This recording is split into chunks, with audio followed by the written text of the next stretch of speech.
sudah hadir hari ini dan menyempatkan waktu untuk Iya, bisa Kak. kesini gitu. Perkenalkan, saya Indah Sari, dan saya ini yang akan menjadi konselor kamu. Silahkan duduk dengan nyaman ya. Iya, Kak. Terima kasih.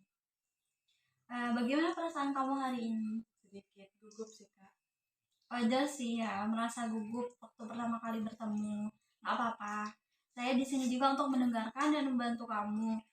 Bisa kamu ceritakan sedikit nggak tentang apa yang membuat kamu itu memutuskan untuk datang ke sini? Begini, Kak. Sebenarnya orang tua saya yang menyuruh. Mereka khawatir dengan berat badan saya. Saya mengerti bagaimana perasaan kamu tentang kekhawatiran mereka. Hmm, Saya merasa mereka berlebihan. Saya baik-baik saja. Hanya kayak kurang menjaga kesehatan gitu loh, Kak.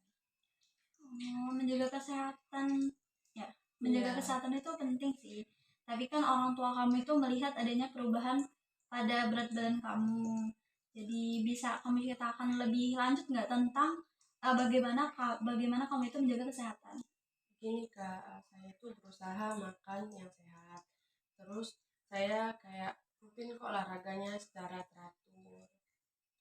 Hmm, apa yang kamu maksud dengan makanan sehat? Nah, dan seberapa sering kamu itu berolahraga? Maksud saya tuh kayak gini, Kak, makan yang rendah kalori, terus rendah lemak, terus sebisa mungkin sayuran dan buahan. Kalau olahraga setiap hari, kadang 2 hari sekali.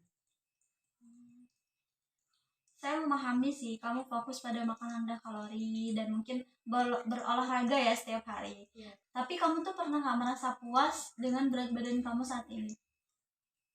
Gimana ya, Kak, mau jawabnya? Sejujurnya tidak juga. Saya masih merasa gemuk, Kak. Terus bagian tubuh saya yang masih terlihat besar tuh gimana? Kalau di cermin tuh, saya tuh ngerasa insecure juga, Kak. Karena terlalu gemuk itu.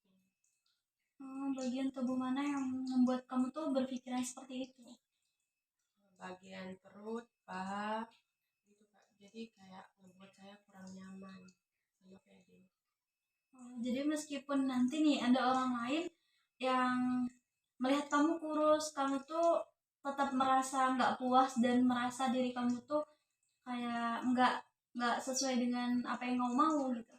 Iya, Kak. Saya tuh merasa kalau saya bisa lebih kurus, saya akan merasa lebih baik, lebih terkontrol gitu. Hmm, lebih terkontrol ya. Iya. Bisa kamu jelaskan nggak lebih lanjut apa yang dimaksud dengan itu tadi? Oh, iya, Kak. Maksud saya tuh kayak dengan mengatur apa yang saya makan, dengan berolahraga, saya merasa punya kendali atas tubuh saya. Terus atas hidup saya, rasa seperti satu-satunya hal yang bisa saya kendalikan. Saya mengerti sih, perasaan memiliki kendali itu penting. Tapi terkadang upaya untuk mengontrol sesuatu secara berlebihan itu justru bisa menimbulkan masalah lain. Pernah nggak kamu merasa lelah, pusing, atau mungkin orang tua tuh melihat ada perubahan lain selain berat badan? Iya, Kak. Kadang saya merasa lemas dan rambut saya rontok banyak. Orang tua saya juga bilang saya jadi mudah marah kayak gitu. Terima kasih ya sudah berbagi info dengan saya. Gejala-gejala yang kamu sebutkan tadi bersama dengan kekhawatiran orang tua kamu tentang berat badan yang kamu miliki ini membuat saya tuh berpikir bahwa ada kemungkinan kamu tuh sedang berjuang dengan sesuatu yang disebut anoreksia nervosa. Jadi, apakah kau pernah dengar tentang ini sebelumnya? Anoreksia, Kak. Tapi saya tidak merasa seperti orang yang punya anoreksia, Kak. Saya masih aman. Eh, kok sedikit gitu.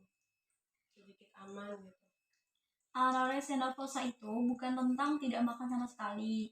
Nah, ini adalah gangguan makan yang kompleks yang ditandai dengan adanya ketakutan yang intens terhadap penambahan berat badan, citra tubuh yang terdistorsi, dan pembatasan makanan yang ekstrim meskipun berat badan kamu sudah di bawah normal gitu. Jadi perasaan nggak puas dengan tubuh yang kamu punya serta keinginan untuk terus menurunkan berat badan itu adalah bagian dari anoreksia nervosa gitu.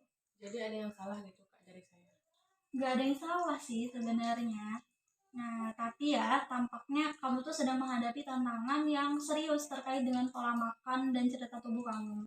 Jadi ini adalah kondisi yang bisa diobati. Dan jadi kamu tuh nggak sendiri, jangan banyak orang yang memang berjuang dengan hal yang serupa mungkin dengan kamu. Saya merasa takut, Kak. Nah, saya tahu ya, mungkin ini terasa sedikit menakutkan. Tapi kamu tuh sudah mengambil langkah pertama yang penting untuk datang ke sini. Jadi saya di sini tuh untuk membantu kamu memahami apa yang memang terjadi dengan diri kamu dan mencari tahu untuk kamu bisa menjadi lebih baik, lebih sehat, baik secara fisik maupun emosional. Ya, Kak, saya bersedia. Untuk sesi berikutnya tuh saya ingin kita membahas lebih lanjut tentang riwayat makan kamu, bagaimana perasaan kamu tentang tubuh kamu, dan hal-hal yang mungkin berkontribusi pada kondisi ini gitu. Kita juga bisa membicarakan tentang dukungan yang bisa kamu dapatkan dari keluarga dan teman-teman, serta langkah-langkah pengobatan apa yang mungkin kamu perlukan nantinya. Oke, saya menghargai keterbukaan kamu ya, Ya, tapi ingat kamu tuh nggak sendirian di sini. Nah, kita akan bekerja sama untuk membantu kamu menuju pemulihan. Kita akan jadwalkan sesi berikutnya ya, insya Allah.